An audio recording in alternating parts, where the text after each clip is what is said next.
Hey guys, good morning. I am coming to you from a Comfort Inn here in San Diego, California. Something pretty amazing happened yesterday. I was able to get my temporary residency card for Mexico. This is something that I've been planning to do for a long time.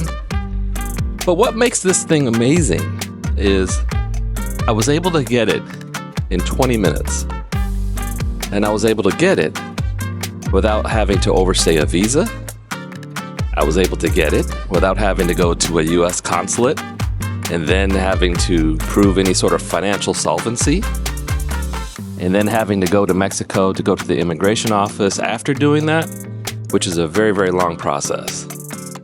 So in this video, I'm gonna take you along my journey so that you can see how I went about getting a 4-year temporary residency visa to stay in Mexico.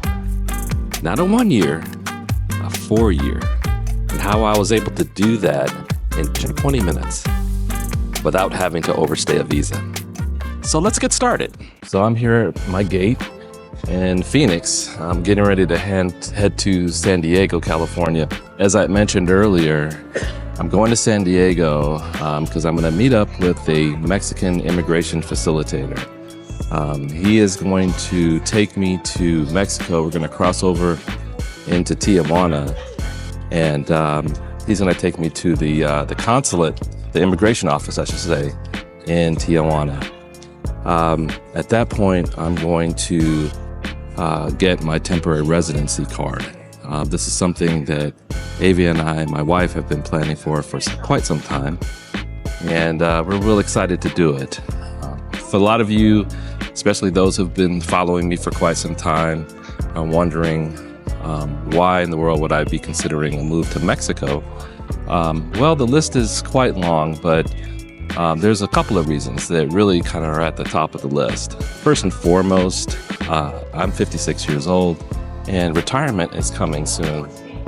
And I want to be able to save money significantly. I mean, the cost of everything is becoming so unbearable here in the United States is that, we're making enough money to pay our bills. That's not an issue. But being able to really save large chunks of money for retirement has really become difficult, especially being self-employed. So going to Mexico will allow us to be able to maintain our same quality of life, but reduce our expenses by between 60 and 80%. So that's going to be huge for us. The other thing is that our younger boys, our twins, we want to be able to expose them to more of a global perspective when it comes to how they view things. I think one of the things that we fall short with here in the United States is we see everything from an American lens. In fact, most Americans don't even own a passport. So, it's going to be huge to expose our younger kids to being able to live in a world, in a global economy, being able to understand different cultures at a young age and become bilingual. As I walk through the Phoenix airport, let me explain how most people obtain a Mexican temporary residency visa, which typically involves one of two methods. The first is applying through a Mexican consulate in the US, then completing the process at an immigration office in Mexico, a process that can be quite lengthy and requires meeting certain financial solvency requirements. The second method is through the regularization program, also known as the RNE program, which offers a 1-year temporary residency visa renewable for 3 years for those who've overstayed their visa and meet specific criteria, such as having been in Mexico during a certain period. However, I found a different route through a legal loophole that granted me a 4-year temporary residency visa in just 20 minutes. Throughout this video, I'll break down the process and walk you through my journey to getting a 4-year temporary residency visa. All right, so I've made it to San Diego. I'm here at the airport. My hotel is about 1.5 miles away. Unfortunately, they do not offer shuttle service, so I'm gonna have to grab an Uber.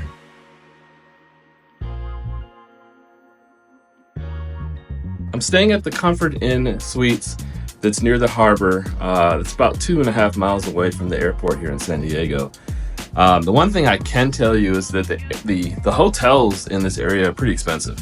I had to come in here again just to do this business that I have with the immigration office down in Mexico. So I didn't really want to spend a lot of money on hotels, and I wanted to be somewhere close to the airport so that I can, fly in, do my business, and fly back out again. A standard Hampton Inn type of hotel was well over $200 a night. I found this comfort suite that got marginal reviews for about $120 a night, but it was right next to, like I said, right down the street from the airport. It's okay. It looks very clean from what I can tell. It's just a bit dated. I'll take you on a tour of the room so you can see it. It's basically an old motor hotel that's either been converted into a comfort suites. I don't know if it's been a comfort suites the whole time, but it looks like an old property. All right, I just got the call from my facilitator. It's time for us to make that move. So I'm gonna go ahead and jump in an Uber and catch an Uber down to the border, and we're gonna head down.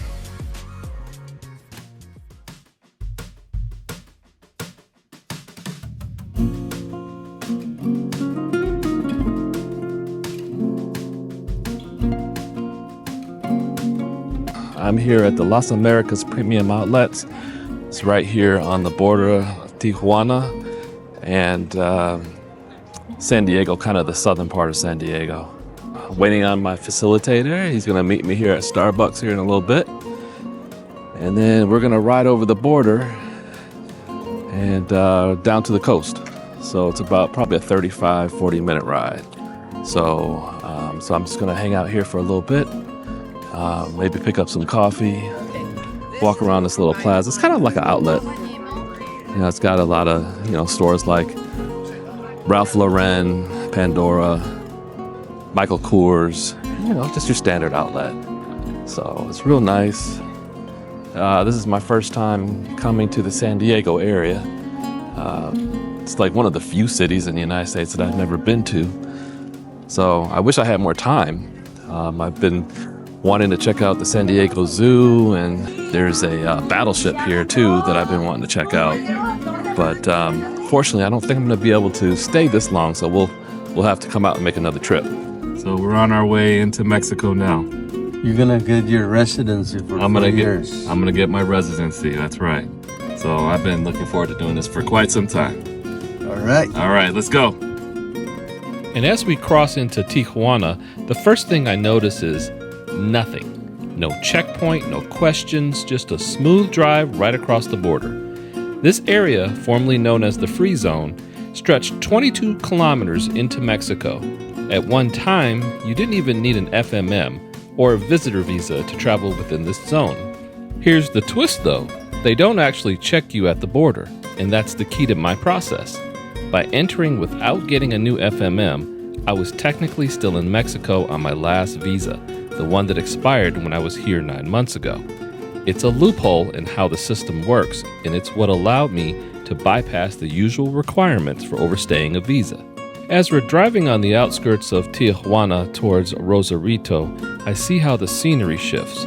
We pass a bridge with some homeless camps, an eye-opening sight after leaving the US side just minutes earlier. And then there's the border wall, running right along the highway. It's massive and impossible to ignore. That wall separates two countries, two cultures, sometimes for good, sometimes for bad. It's a reminder of just how complex life is on both sides. As we leave Tijuana and head towards Rosarito, the view of the Pacific Ocean is breathtaking. Endless beaches and rugged coastline. Along the way, I noticed the contrast in the small coastal towns. Some homes are simple and modest, while just feet away, there are massive, luxurious mansions. It's a striking mix of lifestyles set against such a beautiful backdrop. All right, so we are here at the City Hall, and we're going to get everything done here in a second.